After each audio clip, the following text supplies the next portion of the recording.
All right, and we are live. Welcome to the Iron Lords podcast, episode number 27. And it's another glorious Sunday, and we are back at the round table on the Lord's Day. As most of you are already aware, the Iron Lords podcast is now part of the Inner Circle Network. And we are very excited moving forward with this great partnership. So shout out to all my TICGN family. But I'm also very excited about our special guest, so we're going to get right into it. I want to introduce a Lord whose content I follow for a long time. I finally had the pleasure to meet this Lord in the flesh at Bethesda's press conference, E3 2016. He always brings positive energy to everything he does, and even if he rubs someone the wrong way with his opinion, he's always open to a civil debate and might even put that championship belt on your shoulder. He is an ambassador for two prominent communities, gaming, and of course, hip hop on your Hot 97 every day. That's my word. I need a drum roll, y'all. Introducing BK Finest, one of the most passionate interviewers in the game, the creator of Shots Fired, Super Nintendo, Sega Genesis, when he was dead broke and couldn't picture this. My man, Lord Hip Hop. How are we doing, sir? Yo, that was the hottest intro I ever had in my life, son. I feel like I just came off Sway's Universe or some shit, son. This joint is lit right now, son. Yo, thanks for having me on the show, man. I really humbly, I'm just humbled, man. That was incredible. Thank you so much for that. I really appreciate that, dude. Real talk. No doubt. I appreciate you, bro. We've been following you for a long time. You've known you for a while. And it was overdue for you to be at the round table with the Lords, and we respect you a lot, man. So we had to royalties in the building. We had to show that proper respect. You know what I mean? So we gonna get into it. Thank you, sir. Thank you, man. That's crazy. No doubt. And of course, we have the usual suspects at the round table. My co-host with the co-most, my brother from another mother, and the howl of the young wolf, my man, Lord Attic. How are we doing, sir? Pretty good, man. Definitely want to take the time out to thank Hip Hop for coming on the show again. It's always nice to have someone with his statue on the show. It's always respectful. Much love. Dow, thanks, man. Wow, man, this is overwhelming right now, dog. Thank you, man. You loved out here, bro. You loved. Wow, that's crazy. No, and of course, our most technical gaming Lord, the solo gamer who lives for the single player experience. Semi-offline PS4 Pro Illuminati.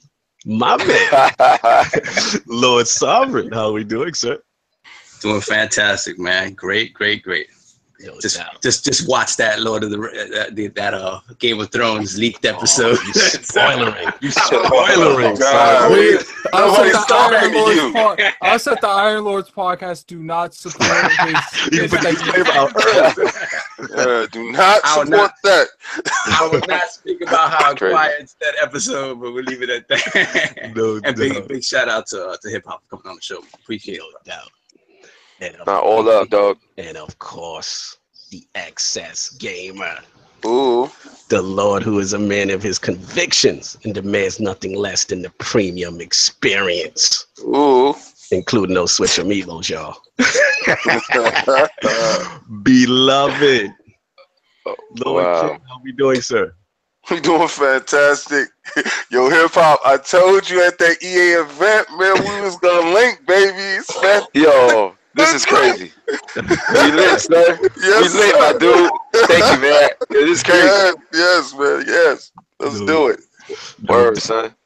And of course, it is Lord Cognito here, spreading that gaming realness on the ILP, not telling you what you want to hear, but what you need to hear.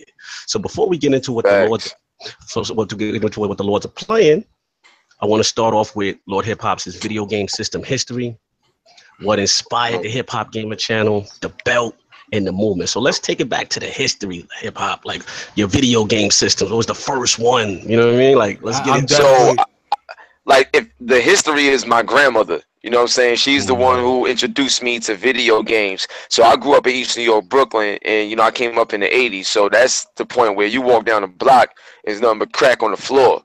Like it's like everywhere. It's like it was really that crazy. So my grandmother, you know, keeping me out the streets, keeping me off the streets and stuff.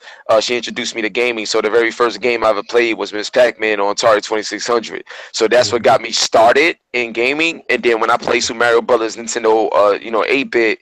When I played that for the first time, that's when I knew I was a gamer for life. So it was because of, you know, Mario. Shout out to Miyamoto. Like that's like, you know what I'm saying? That's what got me like really, really hooked on gaming. So, you know, fast forward to now, I was watching an episode of G4 TV years back.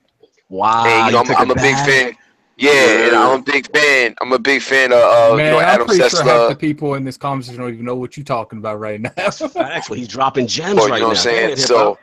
So my thing is with so I was watching Adam Sessler. I'm a big fan of his, and this particular episode, it just felt so.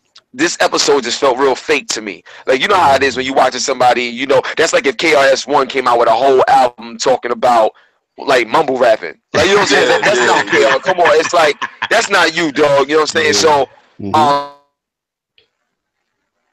so like I know him. It was like a Christmas episode where he was doing like a game of the year, and I forgot what his game of the year was, but his reasoning and everything just didn't feel natural. It felt like he had to say that to draw some sales for another company. It just felt that way. It didn't feel real. So I was like, yo, I got to talk about this. So that's when I started, you know, my YouTube channel, you know, HipHopGamer. The reason why is because I'm a big fan of hip hop and I'm an artist myself and I've been gaming all my life. So my life was based around hip hop and gaming. So it just made sense that I'd come up with a name that was authentic to who I was as a person. You understand? So that's how that, you know, came about. So I made a video. And it was pretty good in terms of the reception that I got based on what I said. It didn't look good, like it didn't look great, but I didn't care. I felt like my value was in what I said, not the way the video looked.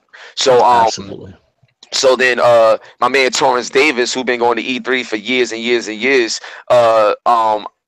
he discovered me, you know, long story short, he discovered me, and I got a chance to go to E3 in 2008 because of him. And when I went to E3 in 2008, I did some of the biggest interviews ever my first year. And one of them was with Aaron Greenberg, my man, Microsoft executive. That's my dude. Yeah, so I did. Baby. That was back when we had the Blu-ray versus HD DVD battles and stuff like that. You know, it was crazy. So I did some of the best interviews that like the industry has ever seen. And it was one of those situations where, honestly, real talk, it's like, how this nigga with the belt was able to do this? Like, honestly, like that's the way they looked at it. Like before they respected it, they was like, how did he do that? And then that's when a lot of controversies and things started to build up. But that's what got me in the door. You know, just my passion and my love and my humbleness, you know, and respect for, you know, the game industry, the people in it, and my love for gaming, period, overall, in terms of the culture. So that's like a little backstory on the name and how everything came about and what led me to get known, like, in the industry. So that, you know, that's pretty much that right there. And everything else is the rest is history, just being consistent, building more partnerships with companies outside of gaming and growing that way as well. Nice. Now tell me about the belt, because I'm always curious how that started. And like, it's funny because I'm from the BX, and most of us are from the BX minus BX stand up, no doubt. There we go, baby. So we used to do that with the belt. Like we used to do tournaments with like the old WWE games, you know, Smack. Word. Oh, that's crazy. That's crazy. Lord King and Lord Sovereign, Lord Kai Batsu, Valakan, all those guys. Like we used to literally, we bought the WCW belt. We was like, whoever wins this week goes home with the belt. So when I see you do it, I'm like, yo, that's fire, because someone else started this. You know what I mean? It's like a whole thing. I just want to know like your origin with the whole thing. Like, how did you start that belt? Got you. So it was two things. So one, my grandmother has always been a champion in my life. Like, for those that don't know, I never met my mom's. You know what I'm saying? I don't know her. She left when I was 2 years old. So I never met my mother. And my father, you know, growing up, we ain't have the best relationship. But, you know, my father was a gangster. You know what I'm saying? It's like real talk. So, like, we didn't always have the best relationship. But he's the reason why I got my tough side. You understand what I'm saying? So, but my grandmother was my everything. Like she raised me, did everything. So I remember that my episode grandmother, when you talked about that. I remember that episode. Yeah, it hit me hard. absolutely. So so my grandmother is the I see the bell, fam. I see it. I see it, son. I see the bell. Got you, no doubt. We do this, baby. No doubt. So like, so what happened is my grandmother was always my champion. You know what I'm saying? So because she's the reason why I do what I do, I wanted to have something that symbolized me being the best at what I do. So being the best means you're a champion. So it has a double meaning. Me being the best at what I do as a champion, and me honoring my grandmother as being a champion in my life. You understand what I'm saying? So that's what the belt represents. Just taking everything that I love and putting it on its title to represent myself, and also represent my grandma, and also represent the gaming industry, hip hop industry, everything that I'm a part of, as being the, once I'm involved, you know the best is here. You already know. Period. There we go. God bless grandma, because at the end of the day, like I said, she inspired you, and we, like I said, the content you do, it all comes from the heart. It's passionate, and we respect that. And one last question I had to ask you, and obviously from New York City, you know, the Lords, most of us are from New York. You know, we all grew up on that Hot 97. So appreciate the it. Importance of that partnership, and I always respected you for that, because like, to me, when I saw you made that move, I'm like, ooh, that's crazy. Like, so talk about that Hot 97 and what that means to me. See, when I was trying to talk to a lot of companies, especially Hot 97, because Hot 97, that's the first station that ever started playing hip hop. So it's not all about, let me just find the best deal. I needed Hot 97. I needed to work with them specifically because of what they stood for, what the brand meant to the culture, and being the first. And when you're the first, you're forever. But in this situation, they do it better. Period. So I had to rock with them. So in 2014, I believe, Randy Zuckerberg, Mark Zuckerberg's sister, her and some other people was putting together this event for this Facebook game called Gig It, and they had Rick Ross and 2 Chainz and Nas and everybody come out. You at Illmatic? You at Illmatic? Yeah, like everybody came out, right? So I got a chance to meet Peter Rosenberg and Ebro and all of them on the red carpet. I was doing coverage, and me and Peter Rosenberg, we didn't do a long interview, but the interview was damn good. It was a real good interview, and his publicist gave me a card, wanted to keep in contact because we wanted to do more on the subject matter that we did the interview on, to extend it. And I was talking to her like, yo, like, anybody that's in the world of entertainment that's not utilizing gaming is losing. It's like trying to be a social media star, but you don't have Instagram, Facebook, or YouTube. What are you doing? Like, you know what I'm saying? It doesn't make any sense. So, so my thing is, I was explaining to them and telling them about how gaming can be very lucrative in the growth of Hot 97, because you're number one here, so there's nowhere else to go. You're just gonna kind of be doing the same thing in the same space. You got to find other territories to take over, like you did in hip hop. So I'm the person that brings the authenticity and the cosign for Hot 97 to be take seriously in this medium. You understand? So we had a long conversation, and you know, had one meeting. After that one meeting, the deal was done.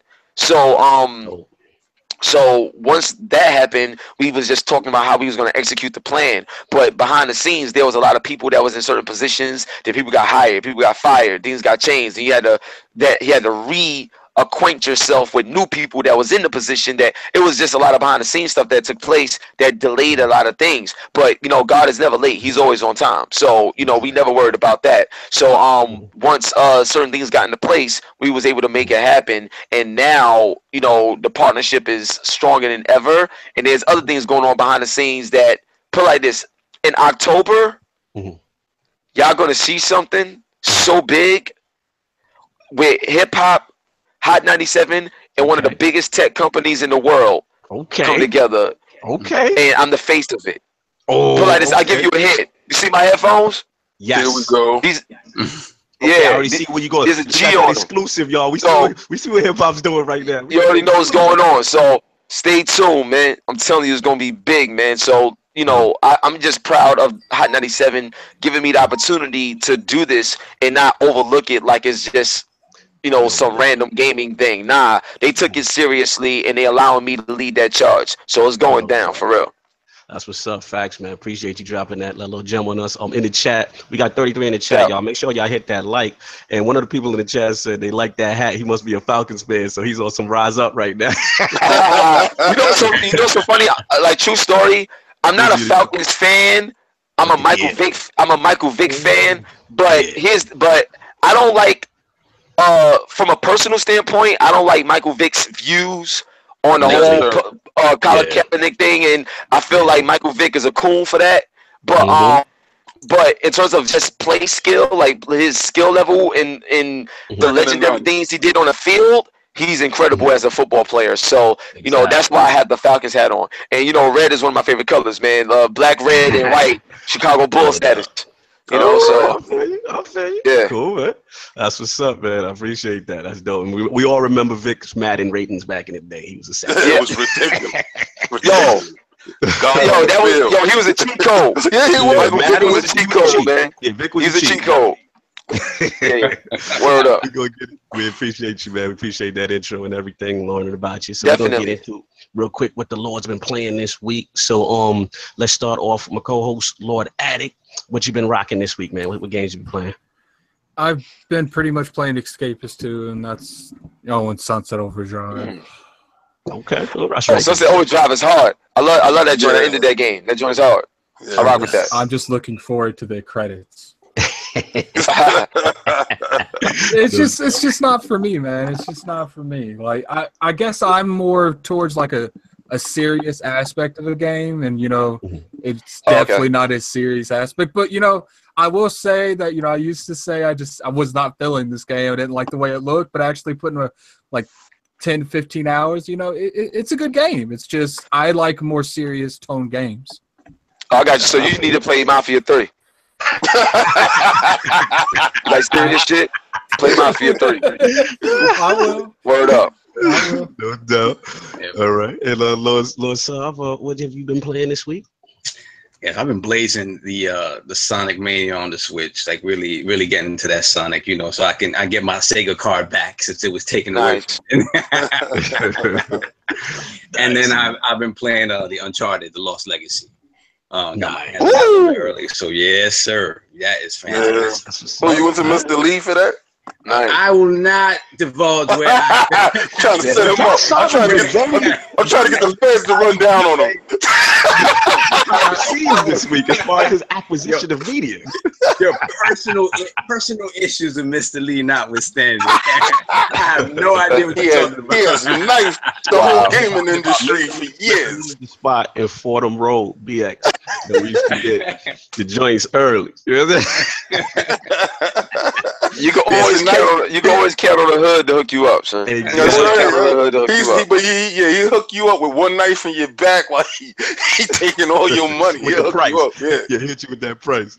He give you that early bird special price.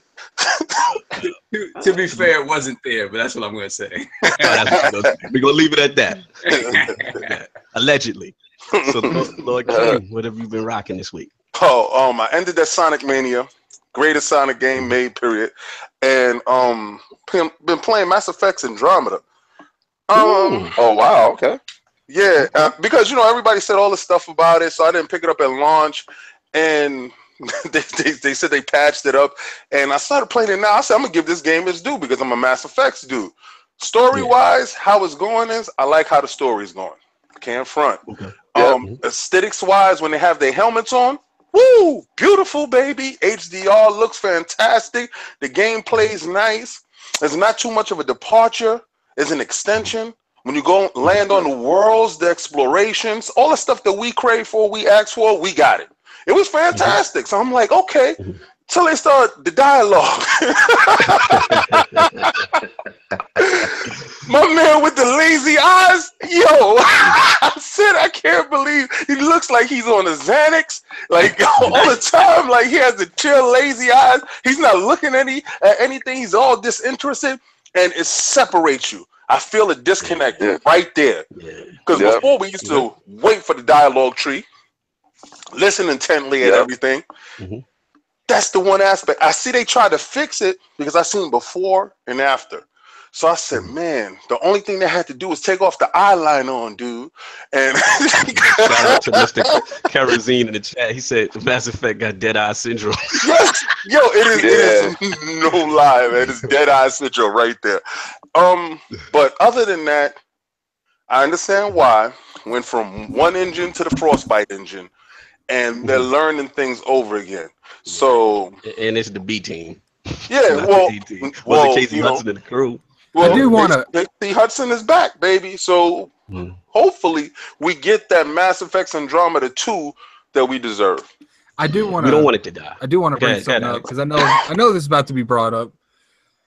Eco, do not encourage Lord King's behavior, okay? Yo, yeah, he said, yo, he got 8 amiibos because of you last week. That's right. Yo, listen, let me tell you something. If anybody's not buying amiibos, don't shortchange yourself in this life. You definitely need that premium experience. If you have a Switch, it's a premium experience. It takes your Switch game to the next level. Yeah, Nintendo took the Switch. Nintendo took amiibos to the next level. It's cheat codes for cost.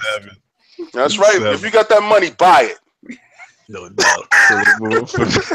Lord Cognito here this week. It's been a weird week. This is still August is hashtag kill the backlog month for me. I'm a big Destiny fan, so I know once Destiny come out in September, it's gonna be hard for me. So I actually I picked up a good one in the backlog. You know what I played? Transformers Devastation, the Platinum Games. Bro, I slept on this game.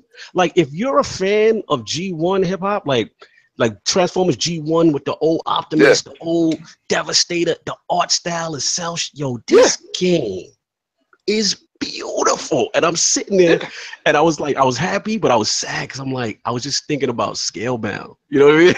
And I'm like, yeah, and I'm just thinking about, like, because it's such a stylish action game. You know what I'm saying, with the Autobots and stuff like that, and graphically it's beautiful, man. So it's just like, it really hit my heart, like what could have been, you know what I mean, as far as, you know, Scalebound and stuff. But absolutely, Scalebound could have been a very good PowerPoint guy. Absolutely. And I knocked out some Telltale stuff. What's up, Adam? You definitely should go in there about your little vendetta you got with that achievement system, because you're getting a little out of control right now, man. I think I might have to, you know, there got to be some kind of help for people like you. Put me on blast right quick. Yeah, shout out to Mikey Barra right now. I got beef with Mikey Barra because I'm trying to win August achievements August in Xbox, and he keep buying these easy achievement games trying to creep up on my score. so obviously you know how B do it. Lord Cognito be like, all right, you want to come at me with the bull games? Crack out that wallet and we gonna do it. My money long, so I had to buy some certain games that I might have. There we go. You know, that's that me and Mr. Hot stuff. Yeah. I like this. I like to give a shout out to boxing last night. We have, you had Terrence Bud Crawford versus Ndongo last night. Boxing was lit last night. We have one unified champion. Shout out to Terrence Bud Crawford for that left hook to the body. Oh my God. It was a thing of beauty. Like, it was so beautiful that happened. Combat sports this year is at the all-time high.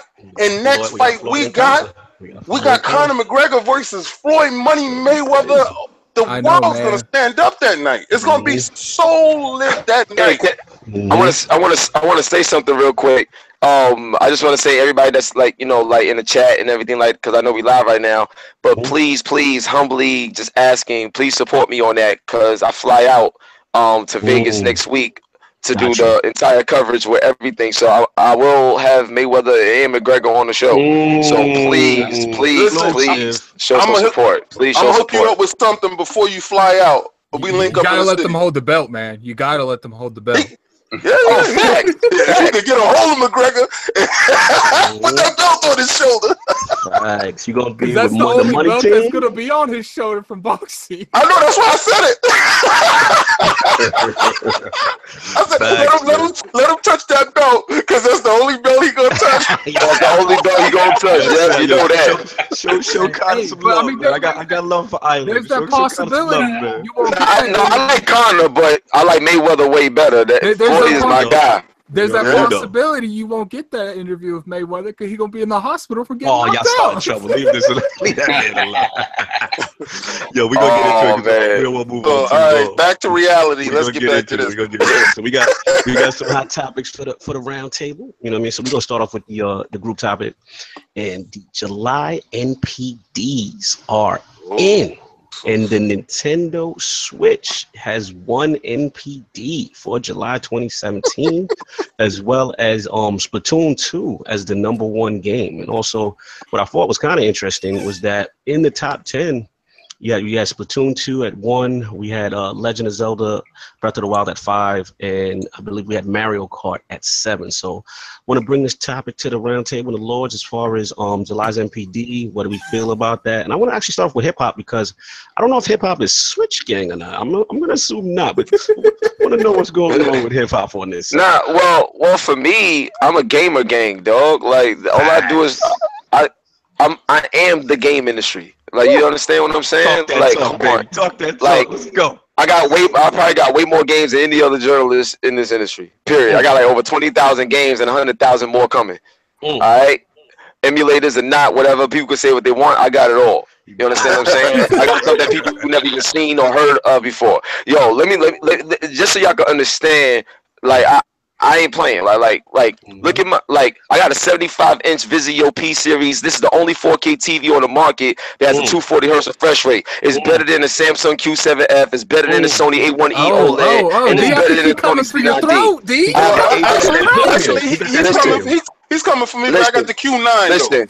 Look at him up. Q9, Q7, it don't matter. The refresh rate ain't ready for mine. So let's stay. That's true. Let's stay. That's true. If you really want to keep it real gangster, I got the 80-inch though. Wait, say it again? I said I got the 80-inch Q9 though. You got a bigger version of something that's not better than mine. That's like having a big piece of but the Q9. Now the Q9. Nah, listen. Let me explain something to y'all. Like I could get a sharp Acros that's like 88 inches, but it still don't. It's not just about the size. It's about the quality. Oh yeah, I got the sharp Acros downstairs. I got that. That's the 75-inch downstairs. Yeah, you know what I'm saying? I don't rock with that. That joint, the sharp Acros, is an embarrassment in my opinion. Like, you know what I'm saying? That joint is weak, son. But listen, like what I'm trying to tell you, seriously, what I'm trying to explain to you is like I have a partnership with B&H Photo Store. You know what I'm saying? So talk about the joint at 34. Yes, exactly. Yeah, I have a partnership. So they send me TVs, they send me computers. I get a chance to swap out and switch and do whatever I want. You know what I'm saying? So what I'm trying to explain to y'all is I get a chance to test out everything. I'm waiting for CES so I can test out the new 2018 joints of everything. And I'm telling you, when you're playing, like for example, I got a CPU that's coming that got 2 GeForce GTX 1080s in it, and I'm gonna pump that up. I got that. Yeah, you know what I'm saying? So you already know what 4K 60 and all the other stuff really look like. Let me ask so you you need the right. You need to cut you hip hop. Yeah, go ahead. Quick question. Reference to the TV you're talking about. What's because as a gamer and an FPS guy, I need to know that input lag situation because that is critical for me. If listen. This TV, you know what I mean? Listen, let me explain something to y'all with this whole input lag thing. Like a lot of this stuff be like blown out of proportion. Like, and I'm gonna tell you why. Like, so with this particular TV, I don't remember what the input lag is off the top of my head, but I could play the game. It feels great. It feels smooth. It's popping. Now I'm gonna prove something else. I've been to tournaments where I would play on a BenQ TV that got like the crazy refresh rate in terms of the response time. And then I could go home and play on my TV with the post-processing on so that the smoothness is right so you don't get that whack-ass blur and stuff like that when you turn it around and still have a great time and people so what you have to understand is this. If you have 16.66 ms and you could go to vsync.com or you could go to blurbursters.com and really test your TV out. As long as you have a consistent frame timing, Yeah. you will always have a game that feels great and responsive and you could do damage. The only time you're going to have input lag is when you have bad frame timing, because frame timing creates an inconsistency of the feel of the game. That's all that is. Now, let me So a ask lot you of this people is question trying to in sell you reference to on that. marketing, and that's not the case. Now, in reference to the frame timing that you mentioned, like, is that a what's the word I'm looking for? Is that a trackable statistic when comparing these newer TVs? See, that's what you got to give me that information, because when we link up after the show, you can track it. Yeah, I definitely. Yeah, really good. You can track it. Okay. I track it, and you know what I'm saying. So you know, a lot of people in the hood don't, like, a lot of people in the game industry don't think that people in the hood know something like that. TVs I'm the best at what I do, son. Yeah, that's what's up, the best at what I do, son. So now, but anyway, back to the question about the Switch games. I play everything, dog. I don't care what it is. If it's a game, give it to me. I've been playing a whole bunch of Rolling Sky on my phone. Like, you understand what I'm saying? I game, son. I don't care what it is, son. I play.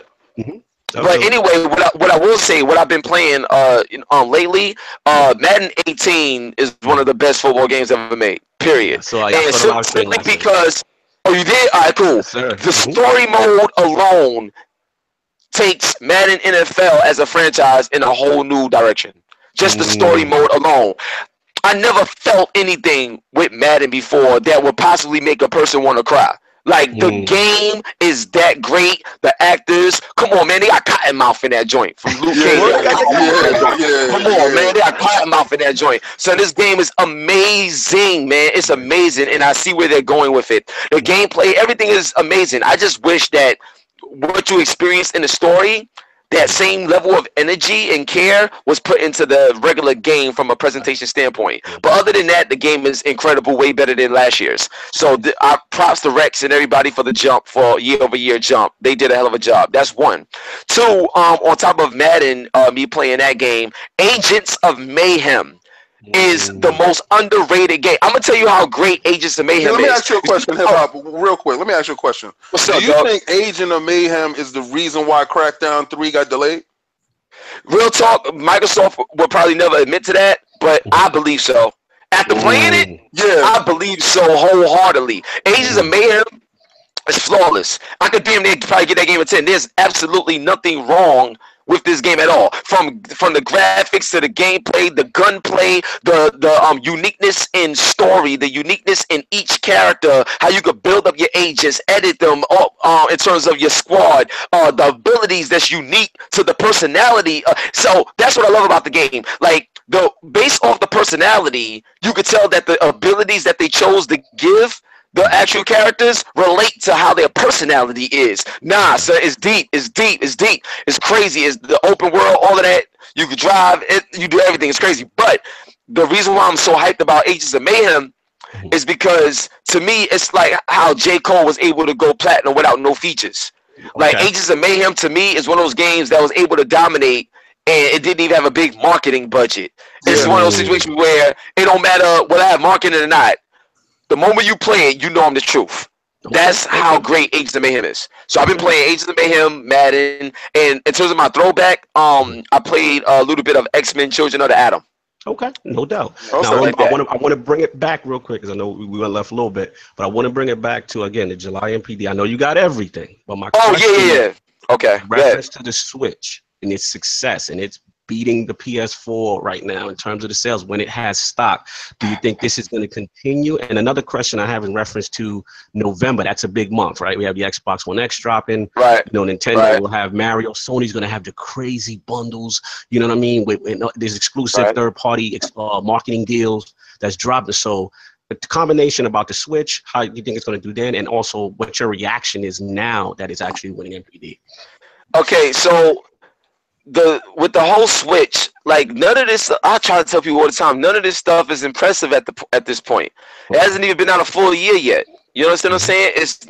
It's not fully impressive at the moment. All right, like, Nintendo Switch, what's happening is supposed to happen. This is no surprise. We talking about Nintendo here. They got, like, this year, this time around, the marketing was way better, so people understood what's going on. They had the killer app in terms of Legend of Zelda was incredible. ARMS is dope. I love ARMS. That game is fun. Yeah, it's fun. You know, Mario Kart is out, so that's the killer app. And you got Mario Odyssey to look forward to at the end of the year. and it's a decent price for what you get, and it's the only system that you could take with you. You know what I'm saying? So they have a lot of things going for them, but at the same time, what I tell people, like, let's have this conversation. Like, how long? It's 2017. Let's have this conversation in 2019. Okay, so and I want to see them still do that. So even if because they don't get no love, Lord hip hop, they get no love. No. I'm not saying that. I'm not saying that. But what I'm saying is this, right? When if you look at let's look at it for how it's really happening. Like I love dissecting shit. Okay, so here's the deal. If you look at Nintendo Switch, right, and if you look at the Wii U in comparison, like they're similar in terms of how they started. You're right. The Nintendo Switch has a little edge. Yeah, a little edge. They're around the same sales mark too. But they're not doing that much different in terms of the impact that it had in terms of the initial time frame that it came out. You understand what I'm saying? So that's the first thing. And then the second thing is you got the Xbox One X coming out later this year. So you got to factor that in because that's going to be the next new thing. PS4 is going to be dropping price soon. And you got all these other games that's coming out in terms of Call of Duty, Destiny, and Star Wars. These games aren't on the Switch. They're not on the Switch. You understand what I'm saying? So my thing is what's happening now.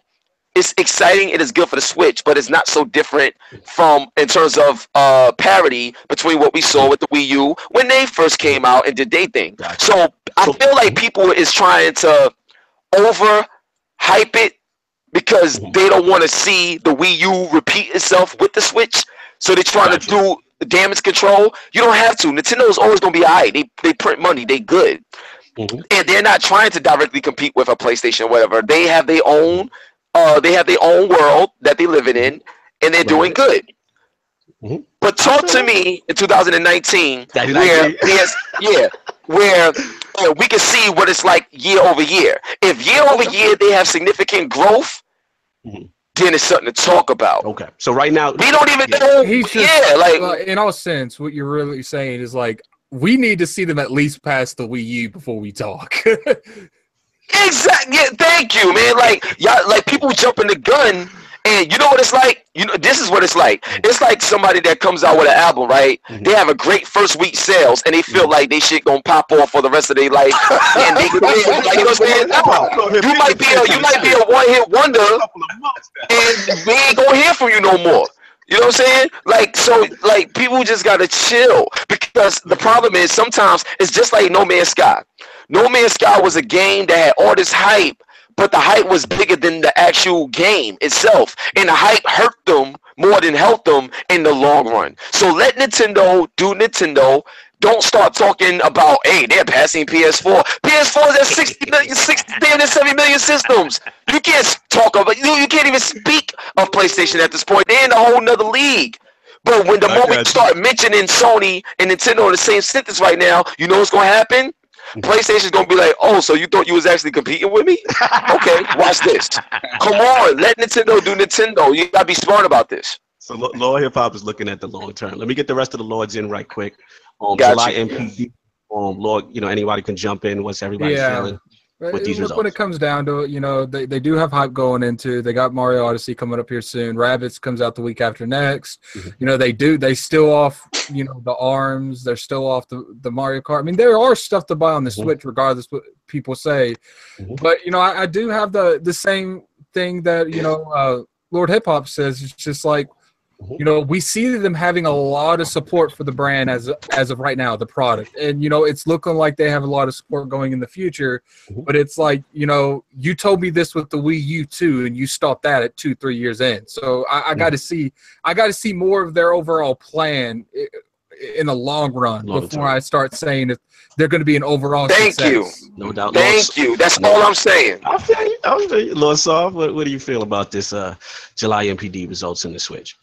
I mean, I agree that people generally tend to like jump the gun on being super excited about the system, but I will say this to kind of differentiate a little bit. I just think that the talk around the Switch and people's perception of the Switch is a lot more positive than the Wii U even at launch. Facts. Wii U 3 Facts. 3 months into the life of the Wii U, people were really sick about like the gamepad not being super responsive, the resolution on the gamepad. There were things about it even before the system came out. The biggest thing the biggest thing that helps the Switch over the Wii U pad, portability. It's not even, you know, portability really helps, but it's the overall aesthetics. Like if this would have came out last year with that Wii U pad, it wouldn't be the same thing because the Switch feels good in your hand. That gamepad felt awkward in my hand. Even if that was portable, it would have still felt. Yeah, that's not a portable thing. That thing, no matter what you do, like you I'm talking about if they took that design, made it portable, it wouldn't. Right. It wasn't really portable. Like you could go sit on the toilet and play while you were playing in your house, but that's about as far as you could go with that. That's it. Yep. Yeah, that was it. So for me, not if your toilet was upstairs. Yeah, you need a line of sight for that, right?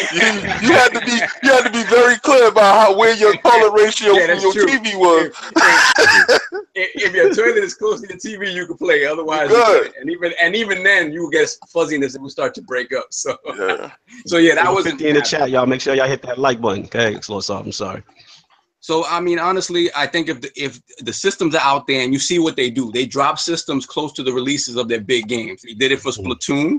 They're going to do it for Mario Rabbids. Damn sure they're going to do it for Mario Odyssey. So you're going to see the system. So if they have systems in the wild, I think they're going to be winning NPD straight through. Yeah. So your main thing is like the supply. That's if they have supply, you feel. My thing is the supply because, again, it's like Hip Hop said, like the X1X is going to be the new hot thing in November, but it's also $500. That's not everybody's buying that system. Like, you know, a lot of people come in. If the Switch is out there and you have a choice and you already have a PS4 that Mario, like, But here's what I would say. Here's what I would say to that. It's two things. See, like in the game industry, you got to understand how it relates to the tech industry. So with all these people that's spending money, like for example, when Black Friday come and everybody's buying 4K TVs, 50 inches for like $300, $400, they buying that because they want to play Xbox One X and PlayStation 4 Pro on them. Like, you know, not because they want to play the Switch on them. You understand what I'm saying? So I'm not saying, no, it's not. No, I'm just saying, I'm not saying nobody's gonna buy the Switch, but what I want you to understand is from a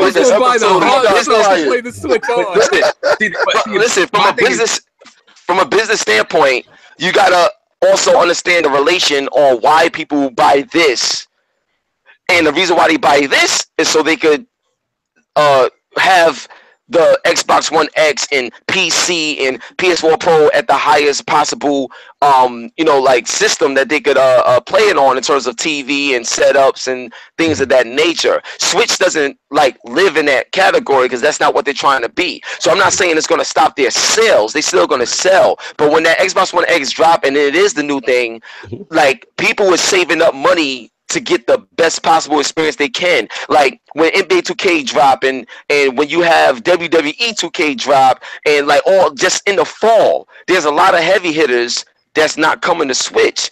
Switch got Mario and that's good, but as much as we love Mario, you gotta understand the kids growing up nowadays, they're not growing up off of Mario. They're growing up off of Call of Duty. They're growing up off of Destiny. They're growing up off of these games.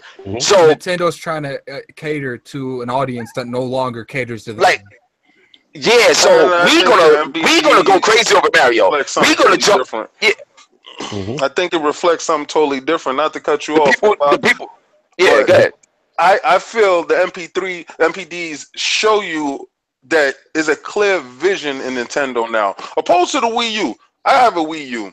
It was cumbersome. It was last gen when it came out. This is still last gen as far as the tech goes, but it's savvy about it. You understand? Like you when you're sitting there, two controllers. The value in the package is what people are seeing. And as long as it's available, it's gonna sell.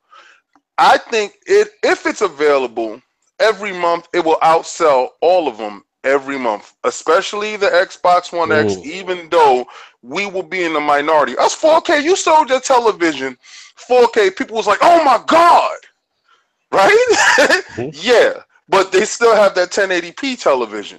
And until it Right. reaches a critical mass point where price versus value equates, I can go to the store and purchase, it's not going to be there. You don't even need a television for the Switch. You can just go in and purchase a Switch and get your game on. And then when you do purchase a television, a regular smegular, you throw it on it and you get your game on. I do I have a want. question. I do want. Go ahead. Yeah. Oh, go ahead. I'm sorry. I do. No, want but I to just impose feel on that that. NPDs showed that Nintendo has a clear vision, where the vision with the Wii U was muddled. It was muddled. It was convoluted. The same way with Xbox. Remember that muddled and convoluted stuff had them stumble and fall back? Yeah, we're going to get into that too on one of the other topics. Right. This is the fact that this is like a PlayStation type of thing. Very clear, very concise. We're about the games. We're about this. They said we're about the portability and the games. We're not about 4K. You can jump in, anybody. So on the go, here you go. 2 people.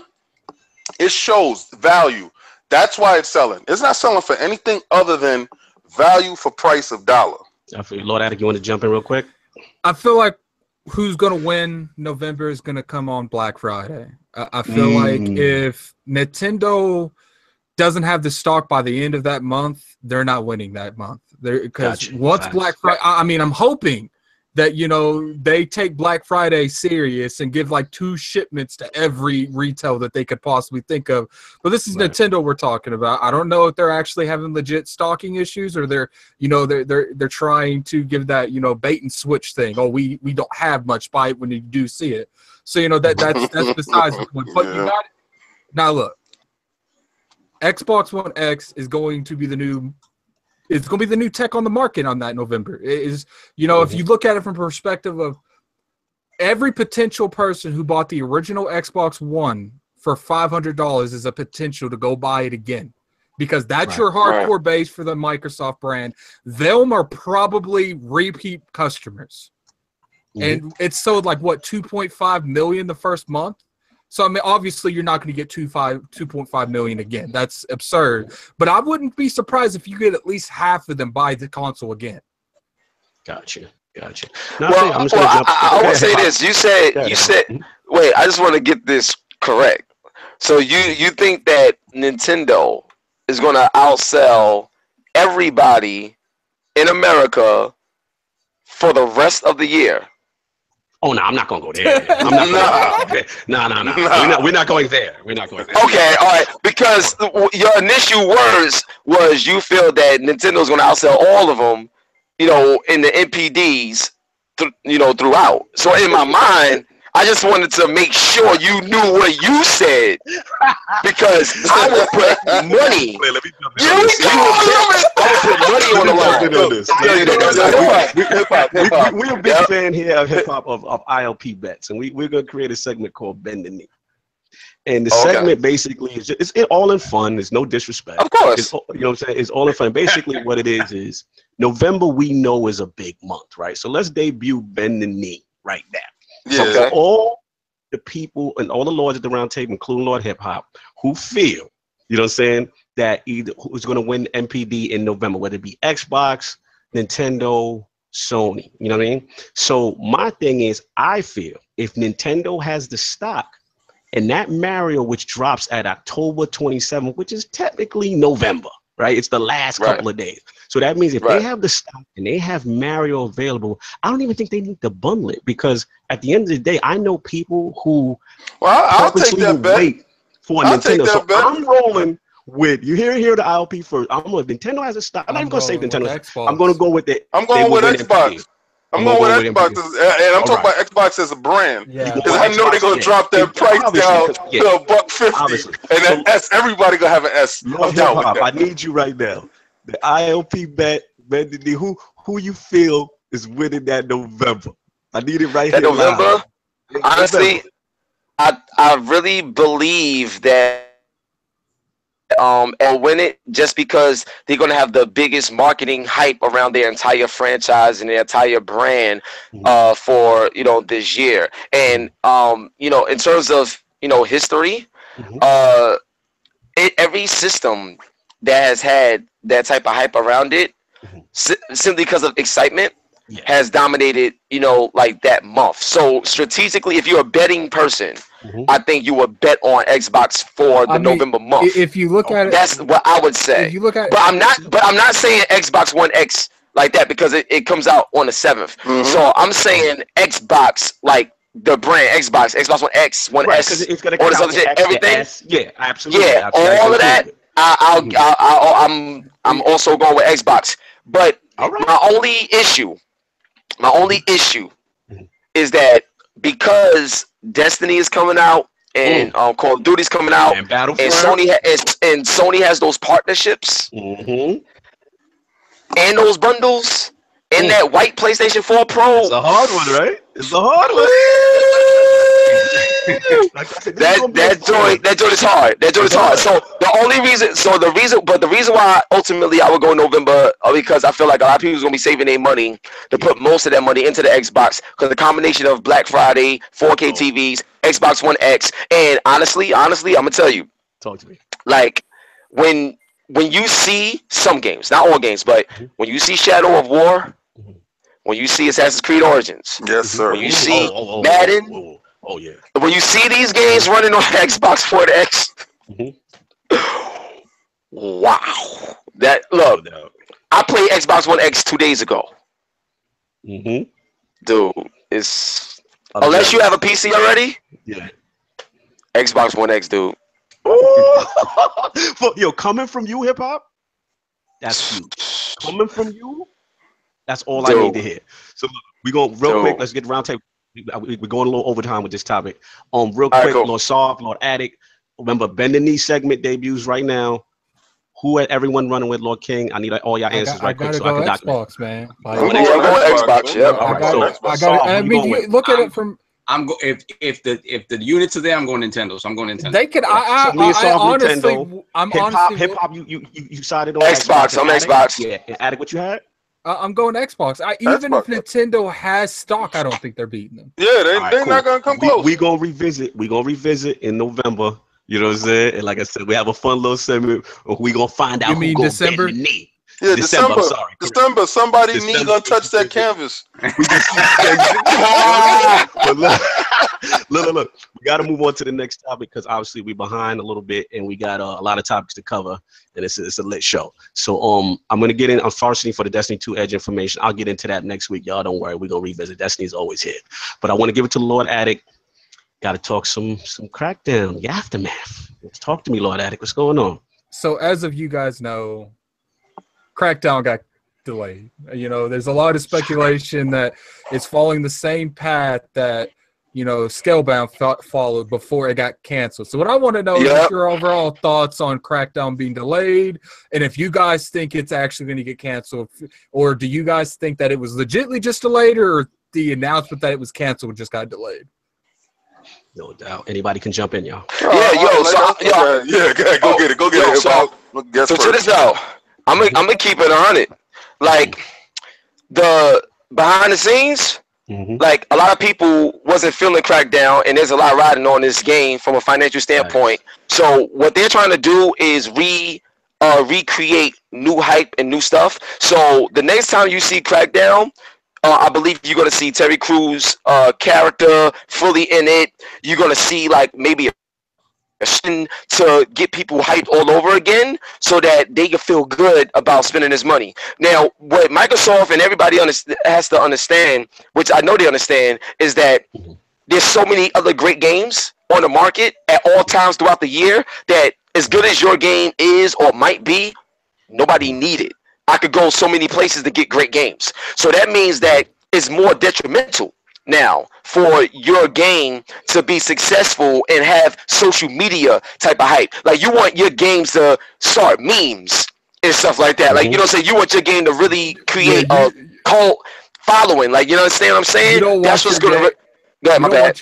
I'm sorry. You don't want your game to end up following Mass Effect where it's dead before it comes out because of memes. You know what I'm saying? Like, and you understand, cool factor is everything. Cool factor. Like, look, when Xbox 360 came out and they had to connect, a lot of people didn't even use. You saw Connect on Oprah All right, you saw Connect on Ellen. Like it was so cool to have that everybody wanted it, even if they didn't know why they wanted it. They just wanted to have it so they didn't feel left out of the conversation. You understand? Mhm. So I feel like they're gonna do that, and Terry Crews is gonna have a big part of the marketing. So that's why they had. Come on, you know it's serious when you got people tweeting out saying the only reason why people are giving this game even half of a team. Mm-hmm. It's because of the Terry Crews thing. Saying, well, the Terry Crews tweeted back saying, "So what? Buy it, bitch." Like that's what Terry Crews said. So my thing is, if it got to the point where that type of stuff is happening, come on, man, you gotta read. Yeah, so it got delayed because of a lot of things. They was gonna get your whole investment would have went down the toilet if they would have released it now. Period. Let me jump. And it wasn't. Hold up. And at E3, it wasn't even that impressive. Yeah. So facts. that is. Oh man, yeah, like nah, they gotta redo. And then they've been talking about the shit for so long, and the destruction and all this other stuff. Mm-hmm. Like, listen, your first impression, you never get a second chance at a first impression. You feel me? And all of their first impressions has not been great. So they have to recreate the first impression by showing you something that was so unexpected from the game that will make you go from one extreme to another in terms of your thought towards it. Facts. I'm gonna jump in right quick. I mean, I agree with a lot what Lord Hip Hop is saying. I think, I think the first initial impressions of the game were not good. They were not solid. You know, I personally was not impressed. I did not like the animation of the character when his feet were actually running on the floor. I pointed out to Lord King a bunch of times when he was at E3. You know, to me, no disrespect, it looked at like an up-resed version of the older titles. I didn't see anything next gen to me. There was nothing that said, you know, this is why I need to buy the system. Not saying it wasn't going to be fun, that kind of thing. And then, like you said, Lord Hip Hop, the key thing was when they debuted this thing a while back, they talked about full destruction. And the fact that they were so secretive, they wouldn't show anything on it. And, you know, shout out to Lord B Money and stuff, a couple other people from Tick. We were like, yo, maybe this thing ain't ready. And to be honest, now that the news came out, Lord Addict, with your topic, I'm happy it got delayed, because at the end of the day, even if Crackdown was the hottest thing on the street, even if it was great, you're putting it out November 7th. You're putting it out between Assassin's Creed and Call of Duty. That game would have been sent to die. It would have been a Rise of the Tomb Raider situation. It would have been a Titanfall 2 situation. So ultimately, let that thing survive into 2018 when it has a window to itself, it has a month to itself, and they can polish up the game, do what they got to do. And but see, but that's what here's the problem though. Here's the problem, son. In 2018, like right off the bat, they about to hit you with God of War. So like that's like, gonna be. I understand. Like it's oh man, so it's just too much. It's too much, man. I understand. You know, in my personal opinion, I'd rather compete against God of War, Days Gone on another platform than compete with big AAA titles that's also on my platform. You know what I'm not understanding? I see what you're saying. You know what I'm not understanding? We said this a couple of shows ago. We out like we cried for it to happen. We said, Microsoft, don't put this game out. We said it. Yeah. So now that it's done, everybody's like, but we said move it. I'm happy. They listen. They listen to the show. Shout out to Aaron Greenberg. I know you listen. And shout out to Mikey Bearer. Shout out to and Phil We Trust. We know Phil listening. Phil, when I talk to you on the side, you ask my impressions on stuff. Listen, when I was there, I wasn't overwhelmed by the game. Felt like a remaster. They took the temperature of the room. They had a closed environment where gamers were able to sit down and play. They checked the enthusiasm on each game. If you were ranking your games from 1 to 10, it came at an 11. It came out of the pack. It wasn't even in the bunch. People weren't sitting down playing it. They looked at it initially. I touched. My curiosity got the best of me. Lord Cognito's curiosity was not touching it. You know, I had distinct face. I had to walk away. I was like, even on 4K monitors, even on 1080s, and you know, because it wasn't running off the system. And they were running off of 1080s off of the PC. Listen, the game had serious problems, no destructibility. Push it back. Let the game breathe in the spring. We've noticed that games in the springtime seem to thrive. They give it a little bit more legs. I honestly believe, just like Lord Hip Hop just said, Agents of Mayhem, it came out and it was like, oh my God. Somebody popped that disc in. They popped that disc in. They say, yo, push that back, push that back. It was the next day. Let me get Lord Sovereign here, y'all. We ain't get Lord Sovereign opinion. Yes, get Sovereign in. What's up, baby?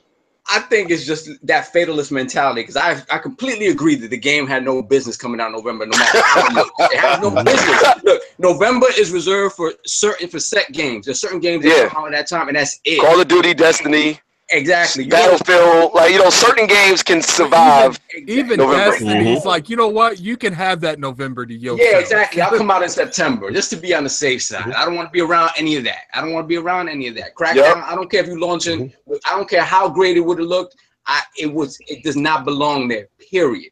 Right? So then what happens is, once it gets delayed, then you have some people with this fatalist mentality, like, oh, Xbox One X has nothing now, and going back to what hip hop said, that's ridiculous. Like, going back to what hip hop said, it would have gotten drowned out anyway. Like, for somebody to say, listen, that's the only thing I was looking forward to, and now I'm not buying an X, that doesn't make any sense to me. Like, there's so much other stuff that look 10 times better on the X, and we saw it at E3. Assassin's Creed, Wolfenstein, Mortal, all of this stuff to show off your system with. This game, the only chance this game had to survive is to get kicked out of November and pushed back. Because at the end of the day, a bad game is bad forever. A delayed game can only get better. Get better. And the fact of the matter is that one thing that Microsoft, I don't think could really have survived. I mean, they would have survived it, but it would have been hard, is to drop another subpar game. Something in the vein like a Quantum Break or something that was not, it's not exactly what people wanted. And you know what's so messed up? I love that game too. I love aspects of that game. I love aspects of that game. But to me, I'm thinking of it as that's a Remedy game. That's Max Payne. Max Payne runs circles around the shooting in that game. It runs circles. I think when that Xbox One X comes out and I get that bump and that resolution, I'm going to love it even more. Because I'm going right back to play it. That's another thing. And that's another thing we talked about. Recore. We're going to get a definitive edition of Recore where it's going to be finally finished. It's going to be 4K. It's going to be 60. Now. Yeah, but. Go ahead. Get in here, Bob.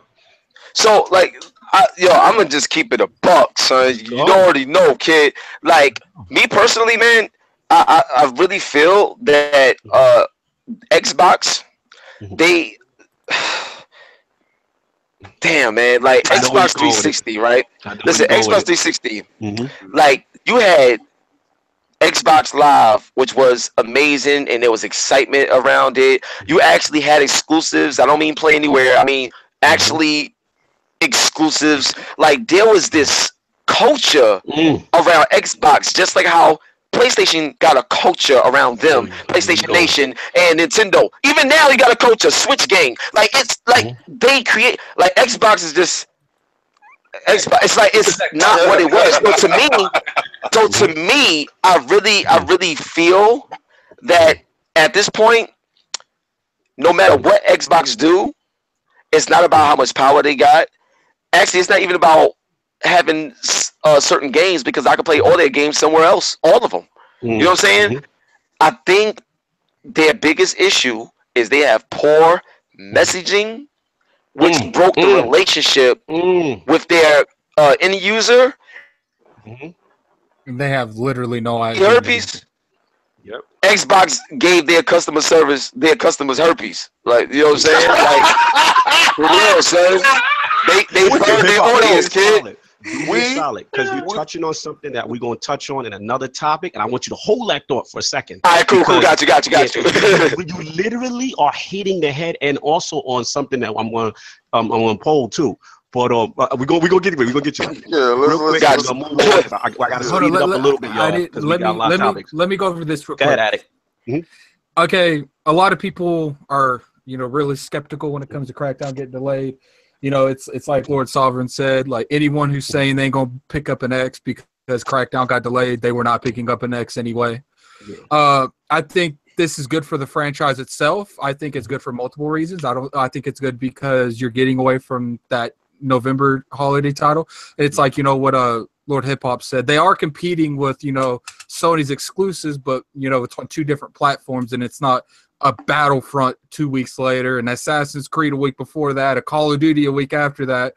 And one thing that I do is, by the time, I think this is good for the Crackdown franchise itself, because as of right now, Crackdown is the game that's like, if it doesn't make the X feel worth it, it's done. Yeah. But by the time this game comes out, the hype for X is going to be over. So Crackdown will literally be able to stand up and be like, oh, I don't have to ride the X. I could literally just be a game. I don't have to put it on my shoulders, right? I don't have to put it on my shoulders. Yeah. That game wasn't even in my purchase category as far as all the stuff that was coming out. I told y'all already. Assassin's Creed is A1 on the list. Yeah, serious. Listen, look, I got footage of Assassin's Creed that I'm gonna release. I gotta figure out when the embargo is. I think August 24th. Okay, I can't wait, bro. Can't wait. Dude, so we're gonna speed up just a little because we got the Gamescom conference at us at 3, so we gotta move on a little. Oh yeah, bit, we gotta hurry up because we gotta pre-order our Xbox. But I gotta move a little faster than I would like to. So I apologize. I apologize ahead of time. But yeah, we're gonna move on. The face on Hip Hop there was priceless, man. I'm sorry. Oh, face is classic. So would you mind if we skip the Gamescom a little bit because of the fact that we're gonna actually talk about it again, or you want to jump in the? Okay. I mean, we can do it at the end and just give predictions. We'll do it at the end. Just give predictions. Like really quick predictions right before the show starts. Like, yeah, that's fine. All right, no doubt. I'm gonna jump in since Lord Hip Hop touched on this. I want to expand on what he talked about, and I wanted to bring into a topic to the round table, basically what he kind of expounded on. So right now, a lot of people are going down and saying that 2017 for Xbox right now, the year of the L. So what I want to bring to the round table. Everybody had their times of year of the L's. No doubt. Now, what I want to bring to the round table. Nintendo had like 4 years. Because of 2017, with the lack of exclusives and the fiasco, right? I want you to compare this versus 2013, which was the Xbox One reveal, the mixed messaging, the DRM, that whole stuff. So we got a game. We got a system for you already called the 360. I will bring it to the round table. That was a good one. Then you put the Dawn in there. You do the Dawn magic under the. We go bring it to the round table. In your opinion, the year of the L, which is the worst year? Lord Hip Hop, I'm bringing it back to you since you started this subject matter. Well, I would say this is the worst year, and the reason why I say this is the worst year is because in 2013 they was just coming out, and all the stuff that took place, you would think that they have learned a lot, and which they have. Phil Spencer has done a much better job than Downmetric building things back up. But the problem is, in the process of building up, they still be taking steps back, making the same mistakes. So you in business, in life, with people, you got smart people and you got wise people and you got people that's smart that make dumb mistakes. Like, you know what I'm saying? So my thing is, I feel like Xbox is in that situation where they are smart, but they just make silly mistakes. Gotcha. And like, for example, why the hell would you come out saying 4K in 2016, 4K, no compromises, 60 hertz. It's the I told you console. It's the I heard. No, it's the I heard you. You ain't hear shit. Like, only 2 games is going 4K 60 on your joint. Assassin's Creed Origins is not 4K 60. I'm telling you. And because I play on PC so much, I could tell from playing the game where they had to sacrifice in any console game. So my thing is, I'm like, your whole marketing campaign is a lie. The whole marketing campaign. So my thing is, if you look at 2013, that's your coming. Okay. I definitely they didn't learn a lot. So to me, I feel like this is worse because they knew better, and they made too many mistakes for them to be who they are. That's like That's like if Michael Jordan turned the ball over 3 times, which gave him 3 rings instead of 6. You Michael Jordan, certain mistakes you don't make. Like, you know what I'm saying? If you trying to be the GOAT. And Xbox, with their experience, they came out in 2001, homie. Come on, man. Certain people aren't allowed to have certain excuses. Got you. So even Lord Hip, I just want to bring it back to you one time. So even with the whole DRM fiasco, the used games, we have a 360, that to you is still, this is worse than having the lack of exclusives. This is worse because you knew better. That's like if I tell you that there's an alligator right here and he will bite your shit off, right? And you tell me, oh, ain't nothing gonna happen, and this dude bites your shit off. And then next year, you gonna let this dude bite your shit off again? Yo, son, don't even come to my house. No food, no friendship, no nothing. Like nothing. Like, come on, man. Because they should have known what they were dealing with. Yeah, there's no excuse for this. Sony's a beast right now, and your mentality is what is going on because you know what you're dealing with. Look how Sony learned from Sony learned so much from PS3 that PS4 is on brink to being their best system ever, even over PS2, because they learned. Xbox One was their learning process. Where's the redemption? Like they fallen deep in the hole. Nintendo. They learned a lot from Wii U. Why do you think this is just a better general energy around it in terms of positive talk? Come on, man, you gotta learn. Okay. Period. I want to get the Lords in this. Lord King. All right, let me tell you something. This generation, Microsoft is the Meek Mills of this. And I'm gonna explain why they the Meek Mills of this. Yo, this dude just got arrested off a video he posted the other day on some other stuff. Microsoft can't get out of their way. No matter how right they try to go, something always goes left. No matter what.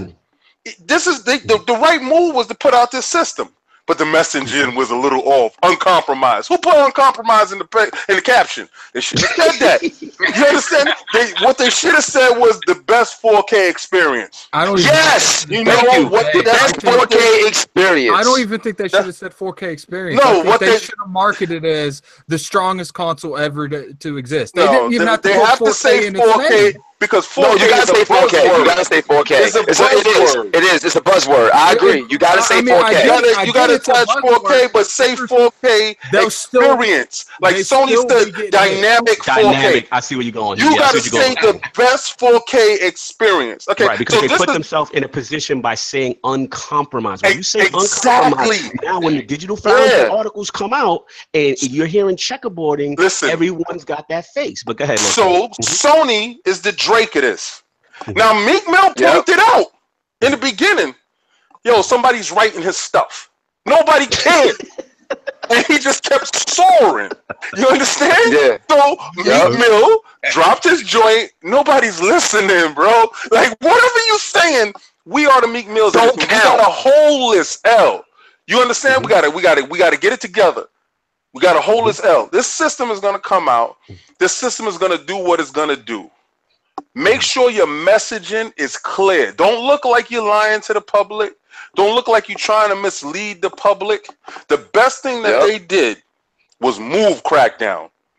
They heard you say, no, that ain't it, bro. And so instead of taking the L, they got that out of there. So just like Lord Hip Hop said, they need to learn. Remember, this is Phil's learning process. The S was a removal of Don Matrix's ugly system. So the S, it's a regime change. Right, the S fixed that. We got to understand, it was a regime change. There was no regime change at Sony. It was just a constant machine pushing forward. Yeah, we got to get this machine moving from the forward. 360 era, they actually improved their online. If you look at the PS4, the online infrastructure mimics a lot of what the 360 did. So they learned from that PS3 era. They took the battle strategy. They took the how to win this war. 50 laws of power, 58 laws of power. They used it. What Microsoft is using now is, remember, they're a step behind because is a regime change. It's a whole different philosophy. It's no longer TV. It's about power. It's about taking back control. So what Phil is doing is he didn't like what Scalebound looked like. Man, come on, everybody tell the truth, man. Scalebound had stutters and it was inconsistent and the message. No, I like where it was going. There's no game on the market right now that was quite like that. So it would have been a great look for Xbox to have something like that. It would have been a clear-cut differentiator of like, well, something Xbox got this. Exactly, that's important. Because like if you look at Sony, like Sony got so much variety that you just can match them for every area. Come on, dude, from the VR to Little Big Planet and Dreams and shit. Yes. Then they got they got too much different stuff that you just never seen before. The diversity in Sony's portfolio. And then you got Death Stranding. You got Death Stranding coming. Spider-Man coming. God of War coming. Days Gone coming. I'll slap myself just to wake up. This the dream, son. It don't make no sense, son. This is like if somebody poured some lemonade titty juice on water and mixed it up and told you to drink it. Hip hop. Let me ask you a question. Now we're saying all of this, right? If Microsoft's message was right in the beginning, because remember, everybody predicted it to destroy Sony, there would be no Days Gone. Their days will be gone. Because Microsoft would have came out and they would have did what they're supposed to do, but we have ebbs and flows. And just like Lord Sovereign said last episode, I believe these dudes is in cahoots. We do not subscribe to that philosophy at ILP, but I'm telling you, I believe they're in cahoots. I believe they said you gonna win this. I gotta get addict. I gotta get something. Apparently, you can pre-order the X at the Microsoft store right now. Yeah. Right now it's live. That's the Microsoft store. Just at the Microsoft. At the Microsoft store. Okay. All right. Cool. Lord, I need you on this, man. I'm gonna be honest, man. I gotta go with 2013 is the bigger L, and I'm gonna tell you why. I'm with you on that one. Facts. I'm gonna tell you why. 2013, the messaging coming out of Xbox. This is the whole company saying, "Yeah, this is what we're gonna do. DRM. We're gonna be watching you all the time. Forget about your used games." Like this was the company line coming out of there. I'm sure there's plenty of people. I'm sure there's plenty of people who didn't agree with that line. But again, when that's the company line, you gotta fall in line, and that's what it is. So to me, the fact that they were trying to come at Xbox gamers with that. Just think. The fact that they were trying to come at Xbox gamers. Yeah, so I think that was egregious to me. That was really egregious to me. Now, when you look at 2017, like the thing is that we notice about with Xbox and with PlayStation is that Xbox doesn't get away with what PlayStation can, and maybe that is that's a condition of you. But I'm on an interview, podcast. Keep going, bro. Maybe that's a condition of you being in second place, because Sony can get away with funky marketing, lying about specific things that their systems can and can't do, or giving colorful descriptions about what their systems can and can't do.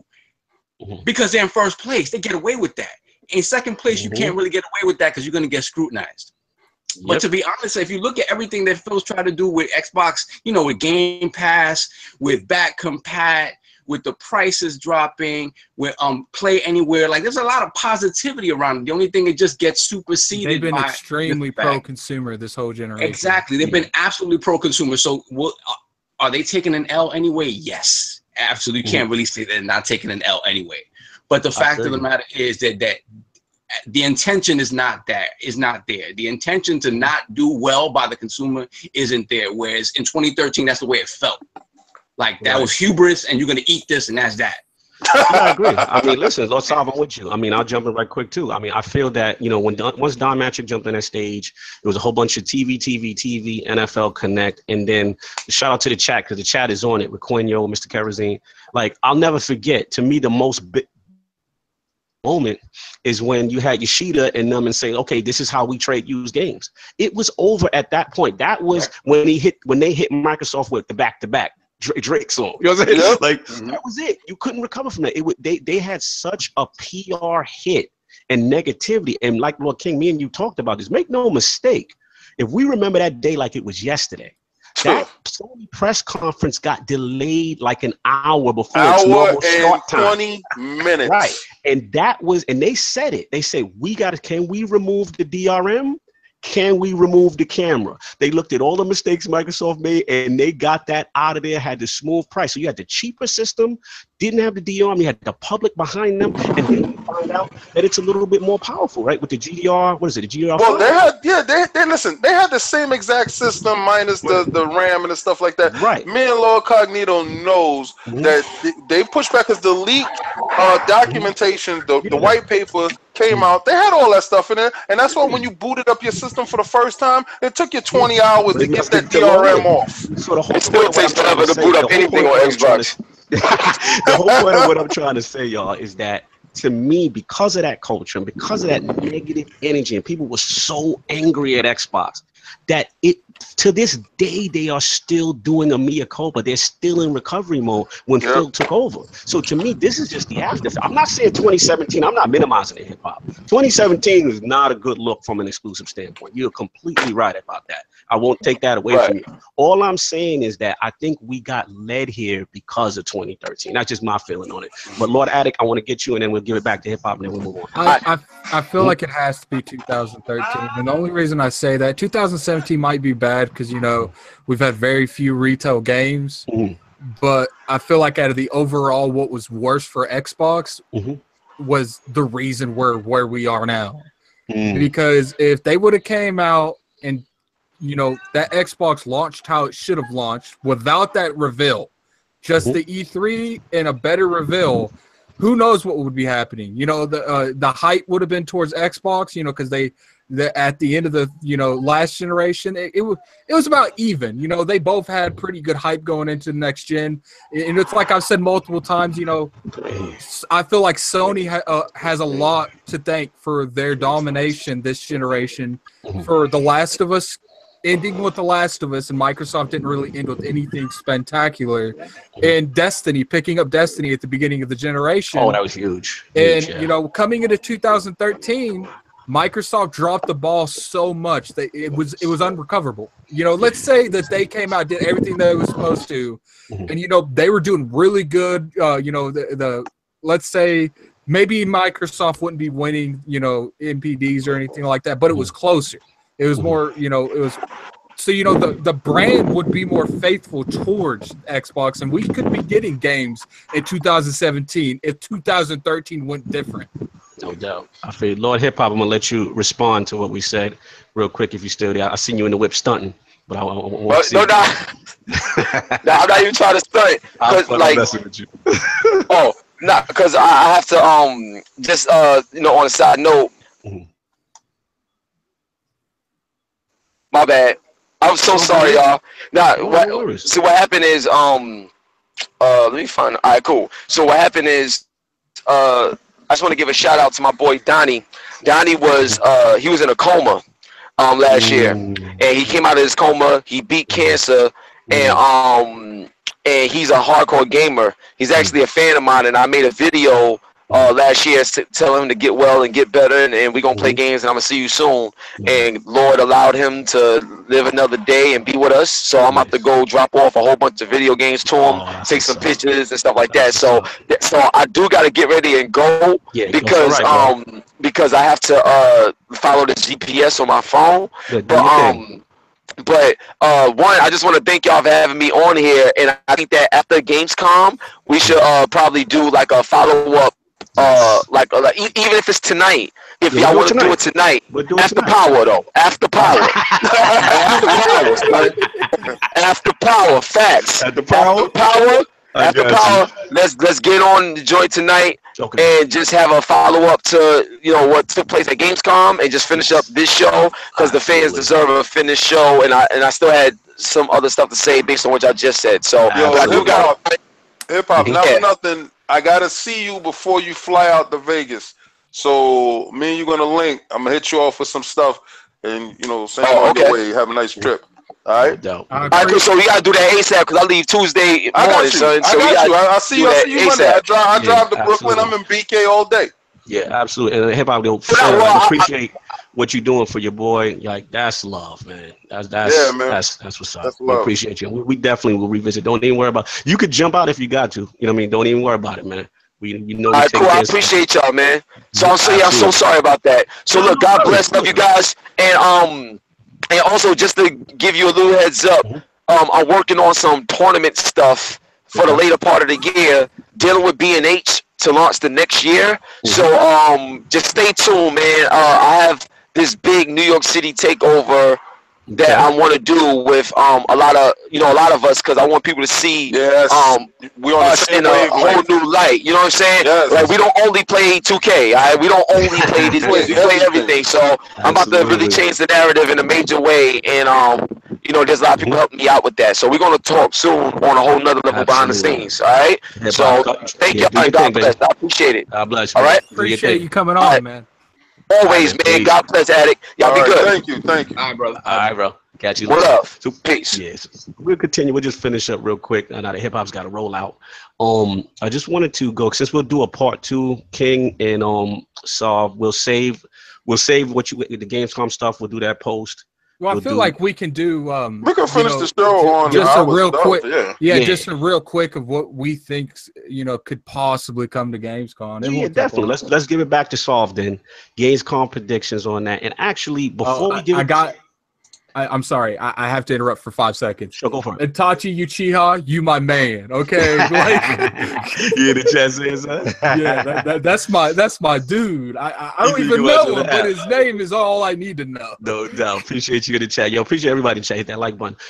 Real quick, I actually forgot the last week poll results real quick, but we'll do all that. Solve. Let's get into these Gamescom predictions. What are we thinking? Yeah, man. So with Crackdown being delayed, obviously that's not going to be a centerpiece of whatever they talk about at Gamescom. So what do we think is coming? How do they kind of soften the blow? Is there anything secret that we think might be talked about that we haven't heard about? So my thinking, just to jump right into it immediately, is that they need to lean into all the games, third-party stuff that looks fantastic on the system, like we just talked about. Assassin's Creed, Wolfenstein, Mortal. They need to really lean into how much better those games look on the X1X in order to push that. Also, they need to lean into Cuphead and how great Cuphead looks. Hopefully, they have some more stuff to talk about. They need to really lean into all the smaller indie stuff that they showed at E3 that we got to play on the show floor. They're gonna have to, bring those games up, the battle chasers and all that other stuff, make that stuff really shine, and make it, again, give people the impression that it looks and runs best on their system. And hopefully, we don't know how much of that stuff's coming out this year, but hopefully a decent amount of it. You said Halo Wars DLC. Hey, I'm done.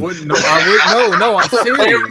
Serious. That expansion's coming out and they haven't announced a release date. Done. Continue, Lord Solve.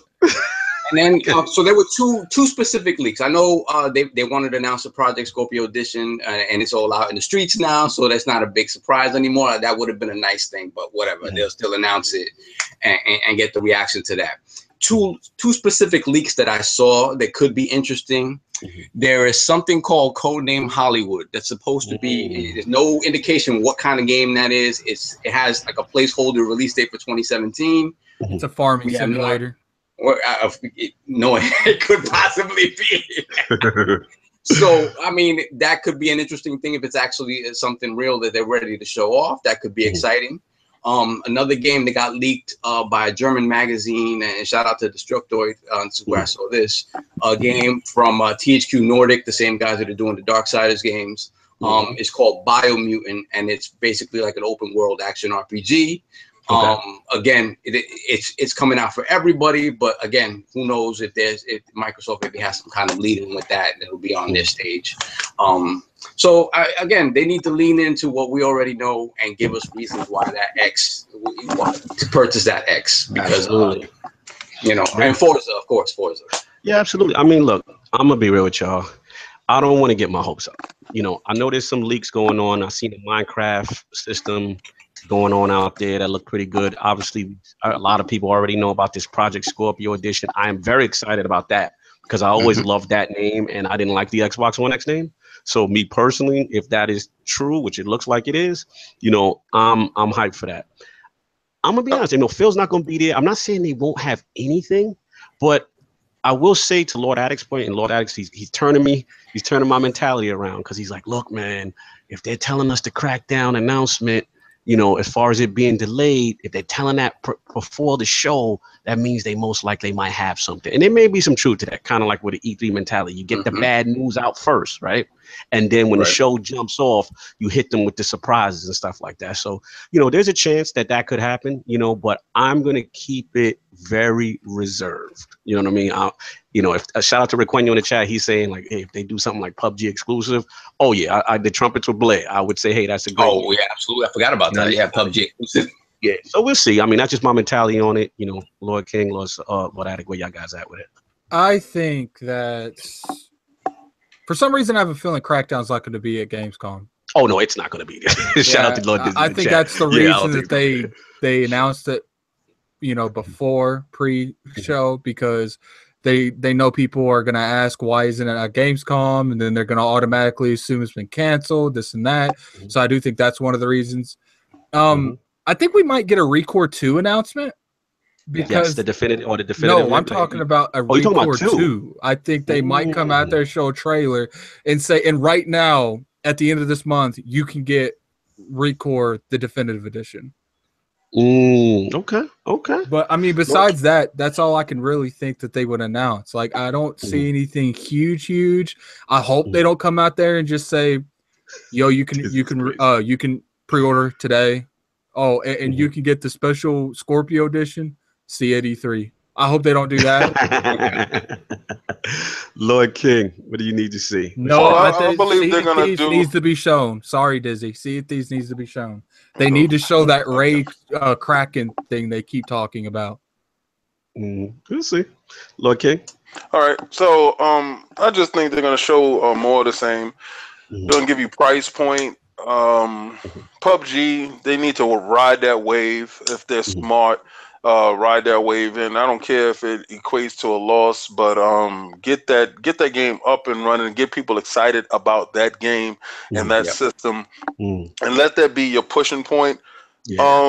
Go in, like Lord Sovereign said, on those little games we wanted to know more about, like the PC Gamers Show showed us more about. Like they took a more intimate experience of it. Show more, let people see more of what we have to offer. And I keep saying we, like I don't have multiple systems, but what you know, Microsoft has to offer, because my blood is green. Let's keep it 100%. We all have preferences without being fanboys. Right. So show what you have to offer. Blood is green, and so is his money. So you know that if my money was blue, that'd be disgusting. But you'd be a foreigner if your money was blue. So what we have that's different, because Sony, like Lord Hip Hop was saying, the diversity is crazy, but they got a chance to cultivate that. You know, this regime is starting from square one. There's no cultivation here. So a lot of stuff from behind the scenes was pushed to the edges and pushed to the side. Gamescom, they said, you know, from E3, wait to Gamescom. So we're going to get that Age of Empires in depth. We're going to get, I hope it's play anyway. I hope it's on Xbox. Yeah. I hope it's on Xbox. Shout out to Lord Dizzy in the chat. He's saying there's a lot of rumors, hints going on. Cliffy B made some cryptic tweets as far as lawbreakers. So Cliffy B has no choice. Listen, let me tell you something right now. This is what happens when you go. Oh, Dizzy's coming for your neck right now, Lord King of the chat. He's like, in-game preview is going to debut. Yeah, that's telling fantastic, Dizzy. Ha ha. Bye. Anyway, listen, Cliffy B. This is what happens when you chase the bag. You chase the bag and you fell on your head. The bag didn't feel good, right? Now the X is coming out. Now you want to come back home. The door's open. Bring the game over here. We're going to show you what the shit it did. And next time you don't go over there chasing bags. So you That's feel what that if that is the case, you feel that Cliffy B's motivation is more because of the failure. He got to save face. He got to save face. Right now, he looks like a fool because he was talking all this crap about Overwatch and all these other games. My game is this, and you're hubris, bro. You're down to earth now, right? Look at you. You flop. You went straight plastic. You didn't even go wood, my dude. You went straight plastic.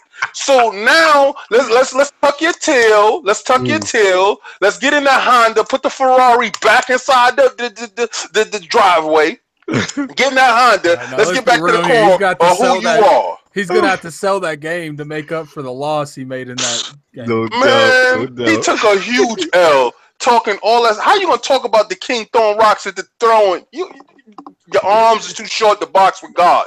They smacked you down. They wasn't even paying you. Your game went plastic. Numbers don't lie. The numbers don't lie. So anyway, we're gonna wrap this thing up. up. But I do have one thing someone said in the comment section. Do you think a PUBG coming out today would be tremendous? Yes. That would be insane. PUBG exclusive?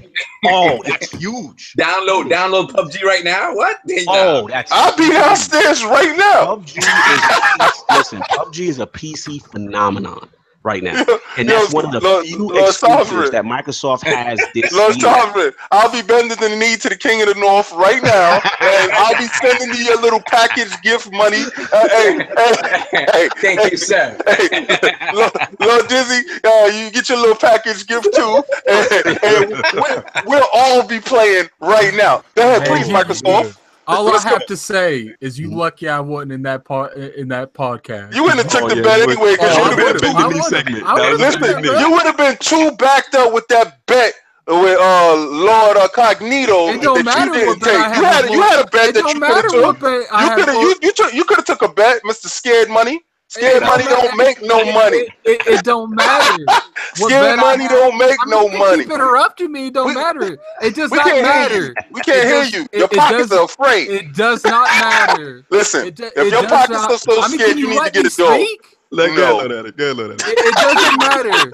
It doesn't matter. Never mind. Lord Addict, finish what you got to say. We got 10 minutes, y'all, and then we're gonna wrap this. It does not matter any kind of deal me and Lord Cognito had because that was guaranteed. He wasn't ready. In the house. Shout out to Lord Brap in the building. Yes, that's my guy right there. Shout out to Brap. What's good, baby?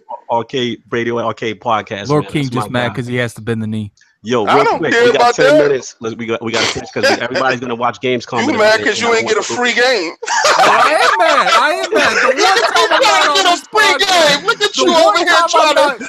Please, Patton, sir, would you please put some more porridge in my bowl? Let's be real. Let's be real here, Lord King. Yo, Lord Addict.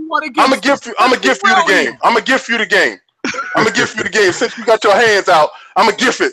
I'd bend the knee. Yeah, I know. You do anything for a free game. Bend the knee. On that note, we're gonna do these polls, y'all. We got 10 minutes. All right. So last week's poll results are in. The people have spoken to the question: with franchises like Titanfall, Mass Effect, and PUBG that were initially exclusive to Xbox, Microsoft should develop their own first-party studios instead. Group. They were the winner at 55% strong in one of the most intense ILP Twitter polls ever. The group who said Microsoft should pay to keep those exclusives finished up at a razor close 45%. So it was real hard fought, y'all. Thanks to over damn near 500 plus who participated in the poll. You know what I'm saying? Those ILP mentions were lit. We want to salute y'all. Thank y'all. It was a lot of engagement. We appreciate that. Real quick, what do the Lords think about that? People want Microsoft to develop their own first-party studios instead. It was close, though. Yeah, I was part of that crowd. We have to build that culture. If we don't build that culture, we're just going to die out. Yeah. I feel you. Lord Saab, what do you feel about that with the results?